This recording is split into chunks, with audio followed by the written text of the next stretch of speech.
Sir आप जो बोलते हैं, जिस प्रकार से आप बोलते हैं और जितनी आपको नॉलेज है, मुझे लगता है कभी भी आप कभी कहीं खड़े हो और आपके सामने कोई दूसरा बोलने की हिम्मत कर ही नहीं सकता, बोल पाता ही नहीं है। तो सर घर पे भी ये माहौल है कि घर पे बोल नहीं पाते इसलिए फिर सारा बाहर बोल देते हैं आप?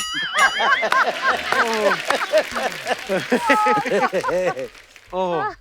पर सर वैसे जो आपकी कमाल की याददाश्त है, क्योंकि इतनी सारा किस्से याद रहने, कहानियाँ, कौन-सा गाना किसने लिखा था, किस साल में रिलीज़ हुआ, ये सब याद रहता है।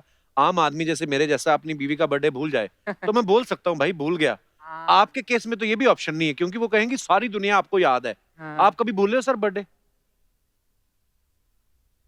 जब तक कि मैं सचमुच किसी का बर्थडे भूलना नहीं चाहूँ। कभी-कभी क्या होता है कि याददाश्त आपके लिए एक लायबिलिटी भी बन जाती है। लोग अरे इसको तो याद होगा। हाँ, I forgive, I don't forget. तो मुझे तकरीबन जो भी मेरे इंटरेक्शन में आया, आज के बाद आपका बर्थडे भी मेरे को याद रह hi how sweet. Wow! Thank you sir. बिल्कुल, बिल्कुल। अभी जैसे छोटी-सी बात है कि हमारी जो सीनियर हैं, सायरा बानू, जी। सायरा जी का सबको मालूम है कि 23 अगस्त 1944 को पैदा हुई थी। देखिए कहाँ पैदा हुई थी? अच्छा। अब अर्चना जी यही तो तभी सेठ पैसा देगा ना। आप कुछ जलवा करके बताओ। अब यार ये मैंने कहा अपने रेडियो के ऑडियंस को पैदा कहाँ हुई थी?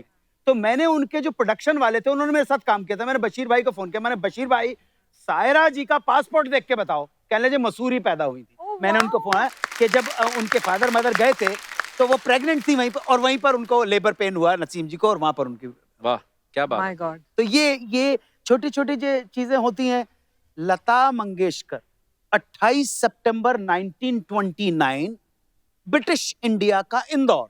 और जिस नक्षत्र में पैदा हुई थी आप ताज्जुब करोगे, उसी नक्षत्र के अंदर 7 कन्याओं का जन्म हुआ था। सेम नक्षत्र में, सेम टाइम के ऊपर। वाह! अच्छा।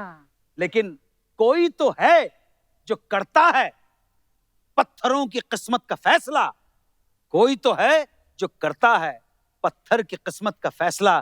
किसे ठोकर में रहना है, किसे भगवान होना है। वाह! खत्म हो गई सर। कोई तो है। वही वाली बात है कि आप बच्चों को आप कपिल शर्मा जैसे हो जाओ। अरे कपिल शर्मा एक है भाई। आप गुलाब के फूल से पूछ रहे कि मोगरे का फूल हो जाए। अरे नहीं, गुलाब की अपनी खुशबू है, मोगरे की अपनी खुशबू बिल्कुल, है। क्या और बात है। हम जो हैं उसमें पूरी समग्रता के साथ टोटलिटी के अंदर अगर खिल जाएं, ब्लॉसम पा जाएं तो हम सब हो वाह! जाएंगे। बड़ी खूबसूरत बात कही सर, बिल्कुल। हो जाएंगे सब।